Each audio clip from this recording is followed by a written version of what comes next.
Jake Morrison sat on the cold metal floor of his prison cell. The walls were white and empty. There was no window, no bed, just a small toilet in the corner. He had been here for 3 days now. It was 3 days since his life changed forever. He was only 16 years old. 3 days ago, he was helping his parents on their farm on New Dakota. It was a new planet where humans lived. They grew crops and raised animals. Jake helped feed the chickens every morning. He helped his father fix the water pipes. He helped his mother plant seeds in the garden. New Dakota was not like Earth. The sky was purple sometimes. There were 2 moons. The trees had silver leaves. But it was home now. Jake and his family had lived there for 5 years. Everything went wrong because of his sister Emma. She was only 12 years old. She had long brown hair and big green eyes. She always smiled and laughed. Jake loved his sister more than anything in the world.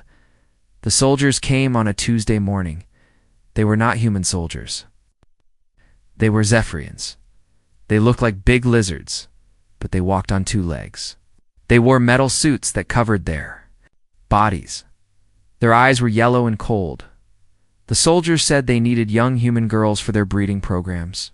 They said it was the law. They said Emma had to come with them. Jake's father, Ben, tried to stop them. He was a big man with strong hands from years of farming. The soldiers pushed him down.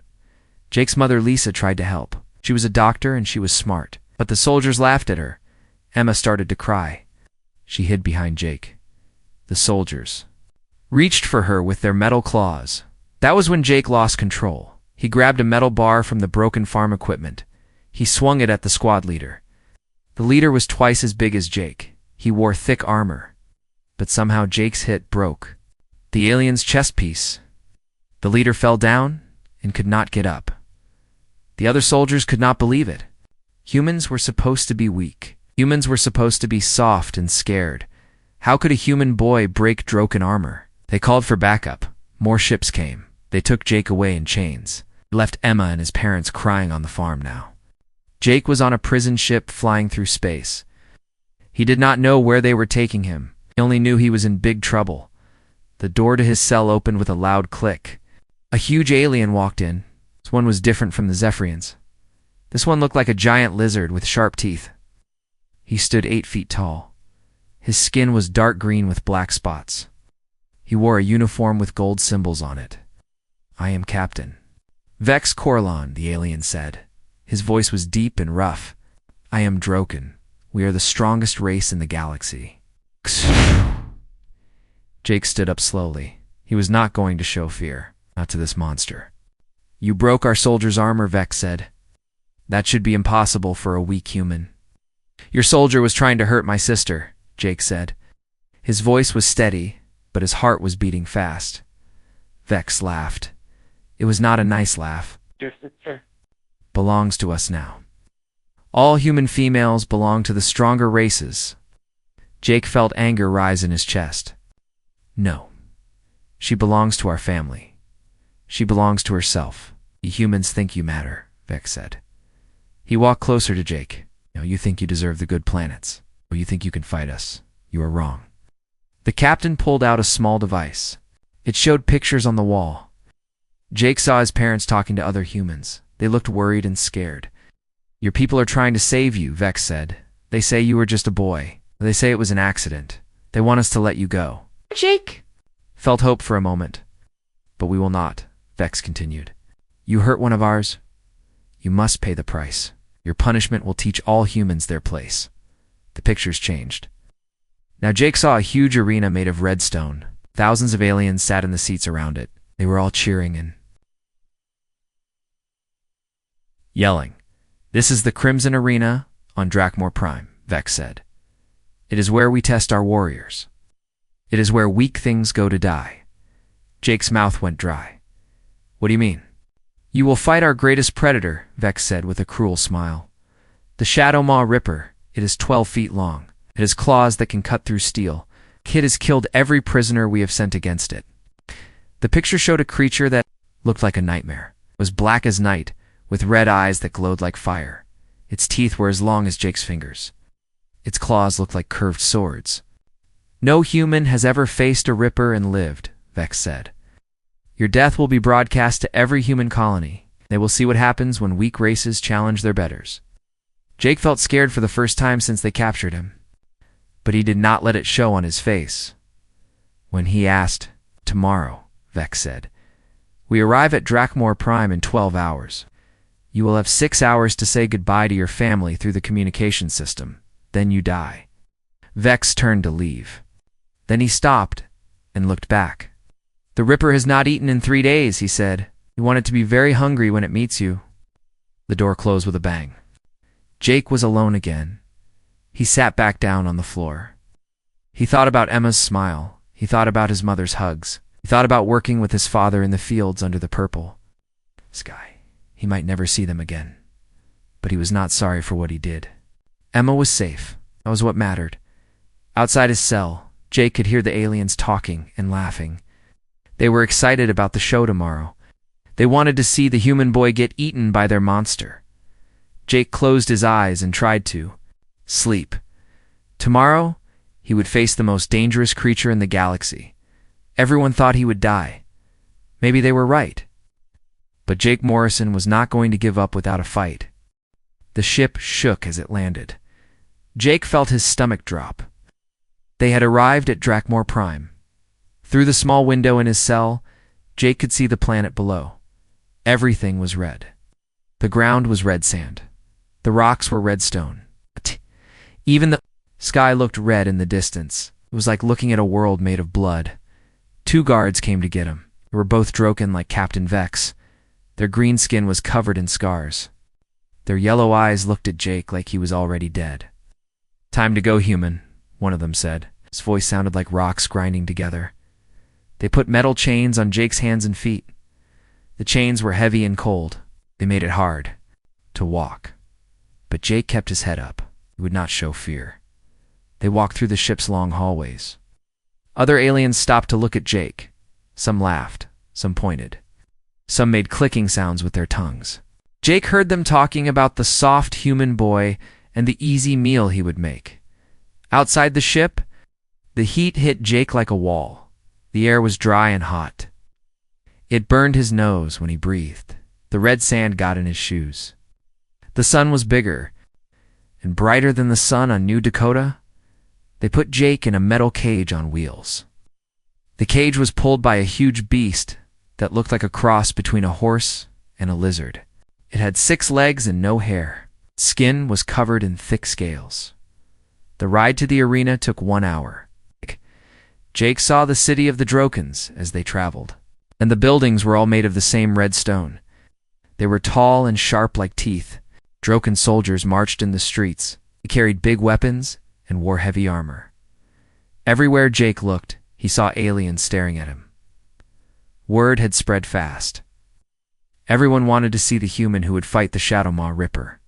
The arena was the biggest building Jake had ever seen. It was carved right into a huge mountain of red rock. The walls went up so high that Jake could not see the top. Thousands of seats surrounded the fighting ground in the middle. Every seat was full of aliens waiting for the show. They took Jake to a small room under the arena.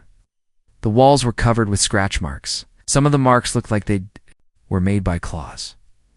Big claws. Jake tried not to think about what had made them. An old Droken came into the room. He was smaller than the others, but his eyes were sharp and bright. He carried a metal spear and some cloth. "I am the arena keeper," he said. "These are your weapons." Jake looked at what the alien gave him. The spear was made of cheap metal. It was dull and bent in one place. The cloth was just simple pants and a shirt, that is all? Jake asked. The old Droken almost smiled. "What did you expect? We want the crowd to have fun. If you had real weapons, you might last too long." That would be boring. Jake put on the clothes. They were too big for him. The pants kept falling down. The shirt hung on him like a tent. "Can I ask you something?" Jake said to the old alien. "What?" "How many prisoners have fought the Ripper?" The old Droken thought for a moment. "In my 50 years working here? Maybe 200? How many lived?" "None." Jake felt his heart sink. But he had to know more. "How long do they usually last?" The longest was 6 minutes, the old alien said. He was a Krolex warrior, very big and strong. Ow. The Ripper played with him before it killed him. Ow. Through the walls, Jake could hear the crowd getting louder. They were chanting something in the Droken language. It sounded angry and excited. "They're calling for blood," the old alien explained. "Your blood." A loud horn sounded 3 times. The old Droken stood up. "It is time," he said. They walked through a dark tunnel toward a bright light at the end. Jake could hear the crowd getting louder and louder. The sound hit him like thunder when he stepped into the arena. Thousands of aliens were on their feet, screaming and waving their arms. Some threw pieces of food at Jake. Others held up signs with pictures of the Ripper eating humans. The noise was so loud that Jake could feel it in his chest. The fighting ground was a circle of red sand about 50 feet wide. The walls around it were 20 feet high and smooth. There was no way to climb out. At the far end, Jake could see a dark cave entrance. That was where the Ripper lived. Captain Vex stood in a special box above the crowd. He held up his arms and the noise slowly died down. "Citizens of Dracore," Vex shouted. His voice carried through the arena. "Today we teach the weak humans their place. Today we show them what happens when they challenge their betters."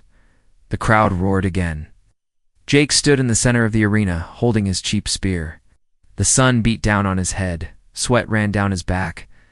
"Release the Shadow Maw Ripper," Vex commanded. The crowd went quiet. Everyone wanted to see what would happen next. Jake heard a sound from the cave. It was low and deep, like a growl mixed with a purr. Something big was moving in the darkness. 2 red eyes appeared in the cave entrance. It glowed like hot coals. The crowd held its breath. Slowly, Shadow Maw Ripper stepped into the light. Jake had seen pictures of it, but seeing it in person was different. It was huge. Its body was as long as a car. Its legs were thick as tree trunks. Its black skin looked like armor. When it opened its mouth, Jake could see rows of teeth as long as his hand. But something was wrong. The Ripper did not charge at Jake like everyone expected. Instead, it stopped and tilted its huge head to one side. It was looking at Jake in a strange way. Jake remembered what his father had taught him about wild animals on New Dakota. "Never run from a predator," his father had said. "Never show fear. Stand still and let them make the first move." So Jake stood very still. He did not run. He did not scream. He looked right back at the giant creature. The Ripper took a step forward. Then another. The crowd was confused. Why was it moving so slowly? Jake noticed something else. The creature had scars on its body, old wounds that had healed badly, and the way it walked, ... It was favoring its left back leg. It was hurt. The Ripper came closer. Jake could smell it now. It smelled like metal and old blood. Its red eyes never left Jake's face. When the creature was only 10 feet away, it stopped again. It sniffed the air. Its head moved back and forth, like it was trying to understand something. The crowd was getting restless. They wanted action. They wanted blood. Some started booing. That was when Jake heard it. A small sound coming from the cave. It was high and thin, like a baby crying. The Ripper heard it too. Its head snapped toward the cave. For just a moment, Jake saw something in those red eyes that he had not expected.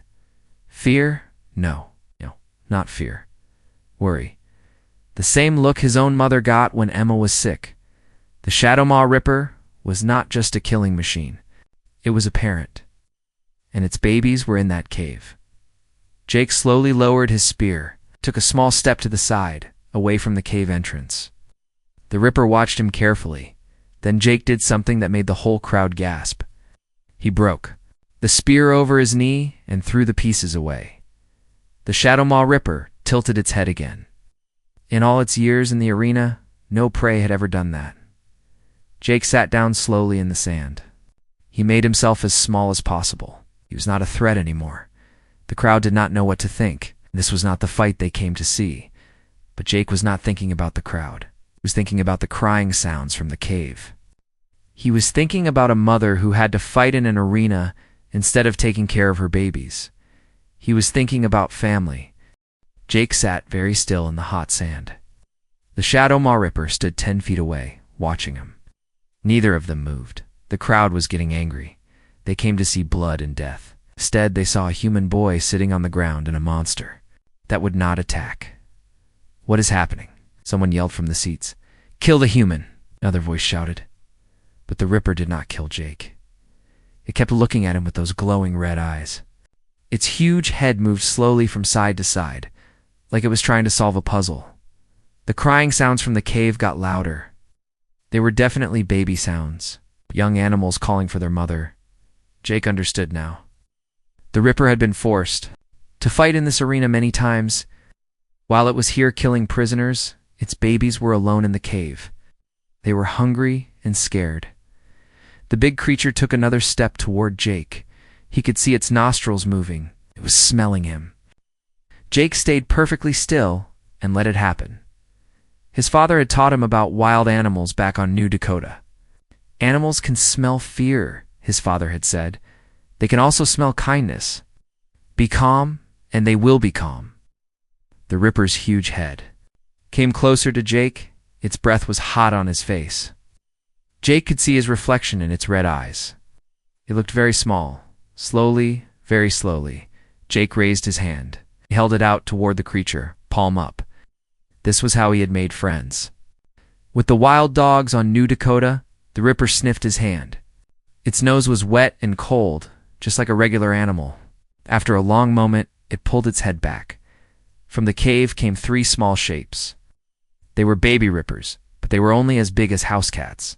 Their scales were not black yet. They were dark gray with white spots. Their eyes were not red. They were bright blue like the sky. The babies ran toward their mother on short legs.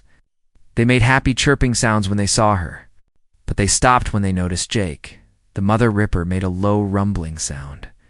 It was not angry or scary. It sounded almost like a cat purring. She was telling her babies that Jake was safe. One of the baby Rippers was braver than the others. It came closer to Jake.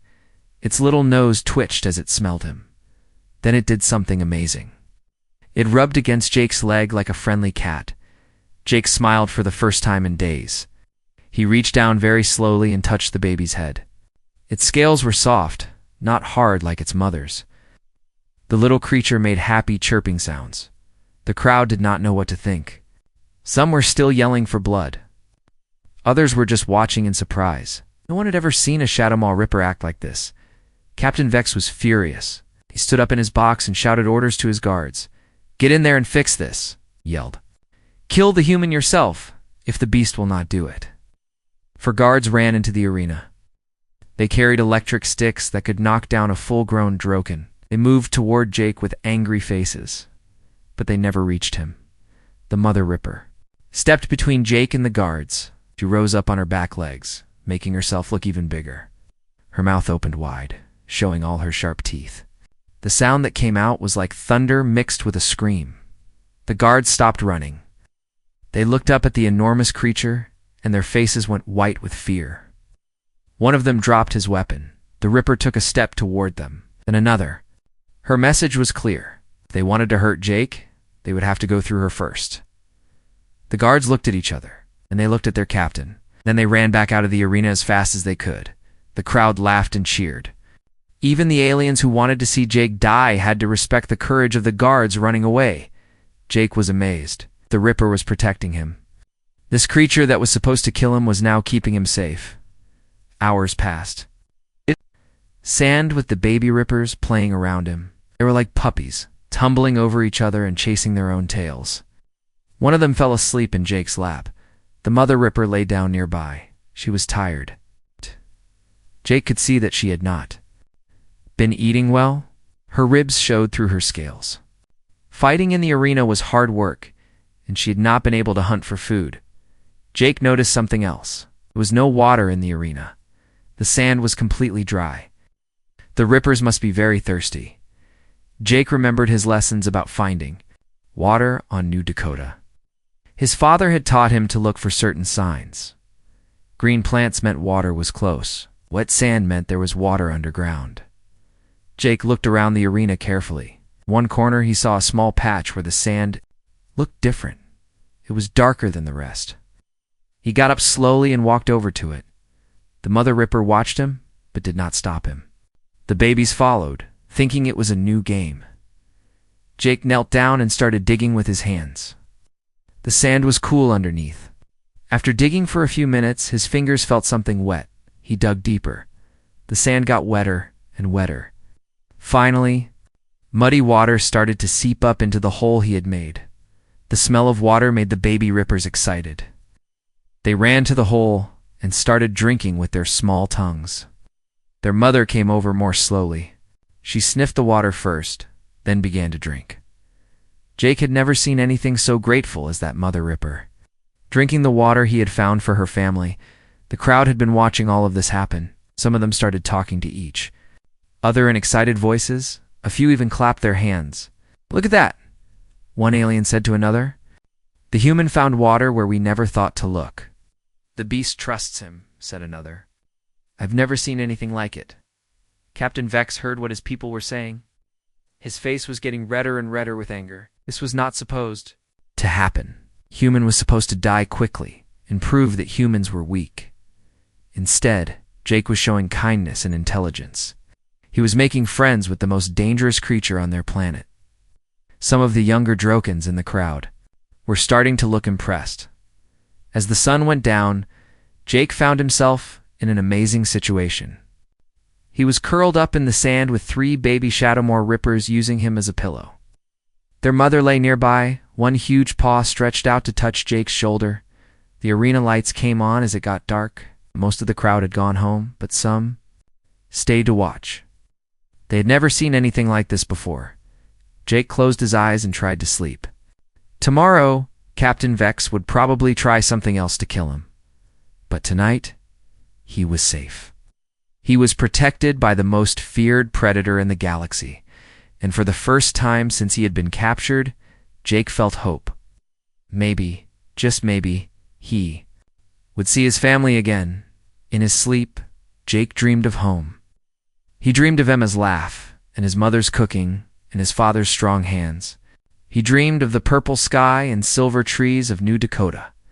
The Mother Ripper stayed awake all night, watching over the strange human boy who had shown kindness to her children. She did not understand why he was different from the other prisoners, but she knew one thing for sure: she would not let anyone hurt him. Jake woke up when the sun came up. The baby Rippers were still sleeping against him. Their soft breathing tickled his neck. The Mother Ripper was gone. Jake sat up carefully, trying not to wake the babies. He looked around the arena and saw the mother coming back through a small tunnel he had not noticed before. She was carrying something in her mouth. It was a dead animal that looked like a cross between a rabbit and a lizard. The mother dropped it near Jake and made a soft rumbling sound. She was offering to share her food with him. Jake's stomach was empty. He had not eaten in 2 days. He knew. The baby Rippers needed the food more than he did. He pushed the animal toward them and shook his head. The Mother Ripper tilted her head. She seemed surprised. No prisoner had ever refused food before. More people came to watch as the day went on. Word was spreading across the planet about the human who had made friends. With the Shadowmoor Ripper, some came to laugh. Some came to see if it was really true. Captain Vex came down to the arena with his guards. His face was dark with anger. "This has gone on long enough," he said to the arena keeper. "The human was supposed to die. Instead, he is making us look like fools." The old arena keeper shrugged. "The Ripper will not hurt him. What can we do?" "We can fix this problem," Vex said. "Tonight, we will pump sleeping gas into the arena.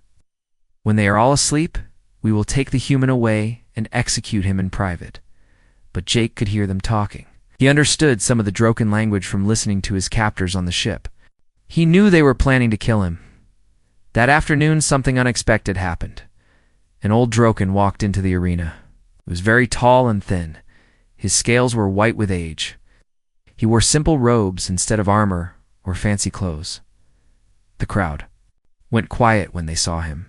Even Captain Vex looked nervous. "Elder Zarek," someone whispered. "Elder Zarek has come." The old Drokan walked slowly to the center of the arena. Jake stood up, not sure what to expect. The Mother Ripper also stood up, putting herself between Jake and the newcomer. Elder Zarek stopped about 10 feet away. He looked at Jake for a long time with bright yellow eyes. "I am Zarek Thorn," he said in perfect human language. "I have lived for 300 years. I have seen many things, but I have never seen this." He pointed at Jake and the Ripper family. "You have done something that no Droken warrior has ever done," Zarek said. "You have earned the respect of the Shadow Maw through wisdom, not force. Through kindness, not fear." Jake did not know what to say. This old alien seemed different from the others. "There is an ancient law," Zarek continued. "It has not been used for 200 years, but it still exists. You have the right to claim the trial of bonds." Captain Vex ran down from his box. "Elder, you cannot be serious. He is just a human boy. The law was written for Droken warriors. The law says any being who earns the respect of the Shadow Maw may claim the trial," Zarek said firmly. "It does not say they must be Droken. What is the trial of bonds?" Jake asked. "You must survive 7 days in the Crimson Wastes with only the Shadow Maw as your companion," Zarok explained. "If you live, you will be free. More than free. You will be honored as a warrior of our people." Jake looked at the Mother Ripper. She was watching him with those intelligent red eyes. He thought about his family. He thought about Emma. This might be his only chance to see them again. "I accept," Jake said. The crowd exploded with noise. Some cheered, some booed. Captain Vex looked like he wanted to kill someone. "The trial begins at sunrise tomorrow," Zarek announced. "May the spirits of the hunt watch over you both." That night, Jake barely slept. The baby Rippers sensed something was happening. They stayed close to their mother and made worried chirping sounds. When the sun came up, Elder Zarek returned with a small bag. "Water and food for 3 days. He said, "After that, you must find your own." Jake looked at the Mother Ripper. He had started thinking of her as Shadow because of her dark scales. "Are you ready?" he asked her. Shadow made her rumbling sound and walked toward the arena exit. The babies tried to follow, but she gently pushed them back toward the cave. This was something she had to do alone. The gates opened. Jake and Shadow walked out into the Crimson Wastes. The wasteland was even hotter than the arena. The red sand stretched out in all directions. Strange rock formations rose up like giant fingers. In the distance, Jake could see mountains that looked like they were made of glass. They walked for hours without talking. Jake had learned to understand some of Shadow's body language. When she stopped and sniffed the air, he stopped too. She crouched low. He got ready to run or hide. On the first day, they found shelter in a cave when a sandstorm hit. The wind was so strong it could knock a person down. The sand cut like tiny knives. Jake and Shadow huddled together until it passed. On the second day, they were attacked by a pack of creatures that looked like metal wolves. They had sharp claws and teeth like saws. Shadow fought 3 of them while Jake threw rocks at the others. Together, they drove the pack away. On the third day, their water ran out. Jake was getting weak from the heat and thirst. But Shadow led him to a hidden spring inside a rock formation. The water was cool and clean. Jake drank until his stomach hurt. That night, they made camp in the ruins of an old building. The walls were covered with strange pictures. Jake studied them by the light of the moon. The pictures showed humans and creatures that looked like Shadow. Working together, they were hunting side by side. They were building things together. Some pictures showed human children playing with baby Shadow Maws. "This is old," Jake said to Shadow. "Very old. Our people knew each other before." Shadow looked at the pictures, too. She made soft sounds, almost like she was remembering something. On the 4th day, they faced their biggest challenge yet. A creature the size of a school bus came out of the ground in front of them. It looked like a giant worm with armor plates and huge teeth. Elder Zarak had told Jake about these. They were called Stone Eaters. The Stone Eater was too big to fight. Its hide was too thick for Shadow's claws. But Jake had an idea. He remembered something from his geology classes on New Dakota. Some rock formations were not as strong as they looked. If you hit them in the right place, they would fall down. Jake pointed to a narrow canyon ahead of them. He led Shadow into it, with the Stone Eater following. The monster was angry and hungry. It wanted to catch them. Halfway through the canyon, Jake stopped. He picked up rocks and threw them at a specific spot on the canyon wall. Shadow understood what he was trying to do. She used her powerful back legs to kick at the same spot. The rock wall cracked. Then it cracked more. Finally, tons of stone came crashing down, blocking the canyon behind them. The Stone Eater was trapped on the other side. They were safe, but Jake was exhausted. Shadow was tired too. They had 3 more days to go, but something had changed between them. They were not just surviving together anymore. They were thinking together, planning together. They were becoming a real team. Jake looked at Shadow and smiled. "We can do this," he said. Shadow made her rumbling sound. For the first time, it sounded almost like laughter. On the morning of the 7th day, Jake and Shadow walked back toward the arena. They were both tired and dirty, but they were alive. They had done something that everyone said was impossible. Jake's clothes were torn and faded. His skin was burned by the sun and scratched by rocks. But his eyes were bright and strong. Shadow walked beside him, her black scales covered with dust. But she held her head high with pride. The arena was packed with more aliens than Jake had ever seen. Word of the trial had spread across the galaxy. Beings from dozens of different worlds had come to see if the human boy and the Shadowmaw Ripper had really survived 7 days together. Elder Zarok waited for them at the arena entrance. His old face showed surprise and respect. "You have done it," he said simply. "You have completed the trial of bonds. By the ancient laws of our people, you are now free. It's more than free. You are a brother of the wild." The crowd erupted in noise. As some cheered, some argued. Captain Vex stood in his box with his face dark red with anger. "This proves nothing," Vex shouted over the crowd. "One lucky human does not change anything. Humans are still weak. They are still beneath us." Elder Zarek looked up at the captain. With cold eyes, "The trial has spoken, Vex Corlin. The law is clear." "Then I challenge the law," Vex yelled. "I challenge this human to single combat. If humans are truly strong, let him prove it without his pet monster." The crowd went quiet. Everyone looked at Jake. He was only 16 years old. Vex was a trained warrior twice his size. But before Jake could answer, Shadow stepped forward. She placed her huge body between Jake and Vex. Her red eyes glowed with anger. A low growl came from deep in her throat. The message was clear. If Vex wanted to hurt Jake, he would have to go through her first, you see. Vex laughed, but it sounded forced. The human hides behind his beast. He cannot fight his own battles. Jake felt anger rise in his chest. He stepped around Shadow and looked up at Vex. "I accept your challenge," Jake said. His voice was loud enough for everyone to hear. "But not because I have to prove anything.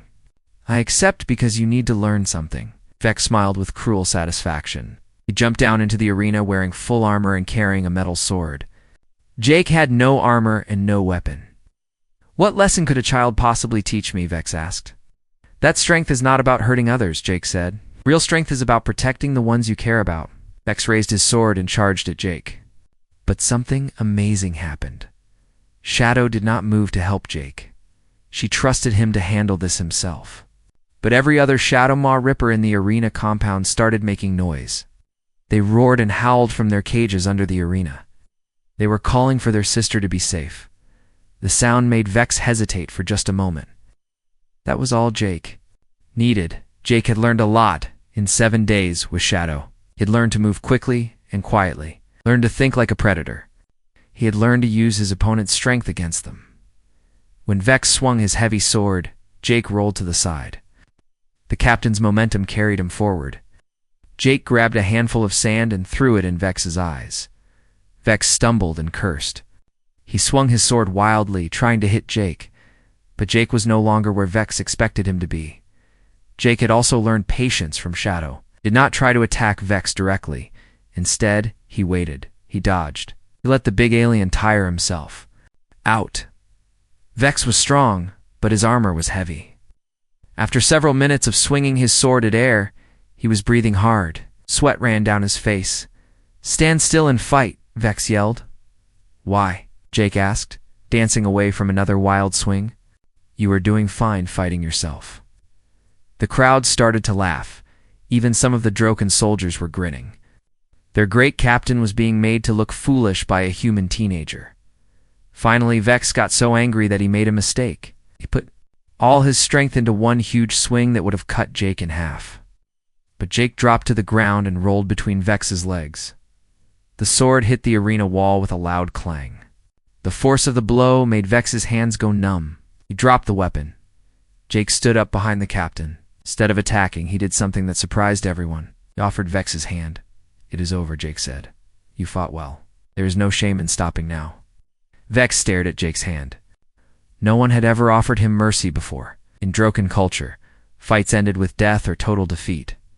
"Why?" Vex asked. "Why do you not finish me?" "Because we do not have to be enemies," Jake said. "Humans and Drokens can be stronger together than apart, just like me and Shadow." For a long moment, Vex just stood there. Then, slowly, he reached out and took Jake's hand. The crowd exploded with cheers. Even Captain Vex's own soldiers were applauding. Elder Zarek stepped into the arena. "Today we have all learned something important," he announced. "Strength comes in many forms. The greatest strength is knowing when not to use it." He turned to Jake. "You are free to go, Brother Jake. Return to your family with our respect." Jake looked at Shadow and her babies, who had been brought up from the caves. He looked at the other Rippers in their cages under the arena. "What about them?" Jake asked. "What about Shadow and her children?" "They belong to the arena," Vex said, though his voice was not as sure as before. "No," Jake said firmly. "They belong to themselves. Shadow chose to help me. I choose to help her. We are family now." Elder Zarek smiled. "You may take them with you, if they wish to go." Jake knelt down next to the baby Rippers. They ran to him immediately, chirping with happiness. Shadow nuzzled his shoulder with her huge head. "What do you say?" Jake asked her. "Want to see a new world?" Shadow made her rumbling sound. It definitely sounded like yes. 3 months later, Jake stood in the fields of New Dakota, watching Emma play with the baby Rippers.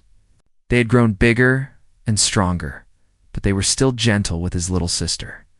Shadow lay in the shade of a silver tree, watching over all of them. Oh. She had become the guardian of the entire colony. No wild animal dared to threaten the humans. While she was around, Jake's parents were amazed by everything that had happened. Other human colonies wanted to learn from Jake. They wanted to know how to make friends with alien creatures, instead of fighting them. Even the Galactic Council had taken notice. They were talking about new laws that would protect the rights of all intelligent beings, human and alien alike. Captain Vex had kept his word. He had helped set up a cultural exchange program between Droken and human worlds. Even visited New Dakota sometimes to learn from Jake. "Changed my mind about many things," Vex told Jake during one visit. "I thought strength meant making others fear you. You showed me that real strength means making others trust you." Jake smiled as he watched Emma teaching the young Rippers how to play fetch. "My father always said the best way to make friends is to be a friend." Shadow lifted her huge head and looked at Jake. Her red eyes were warm and kind. She made her rumbling sound, and Jake knew exactly what she was saying. She was saying thank you. Thank you for seeing her as more than a monster. Thank you for caring about her children. Thank you for showing the galaxy that enemies could become family. Jake scratched behind Shadow's ears, and she purred like a giant cat. "Thank you too," he said, "for teaching me that courage is not about being unafraid. It is about doing what is right even when you are afraid." As the purple sun set over New Dakota, Jake Morrison sat with his family, both human and alien, and knew that he was exactly where he belonged. The boy who had been thrown into an arena as punishment had become a bridge between worlds. That was just the beginning of his story.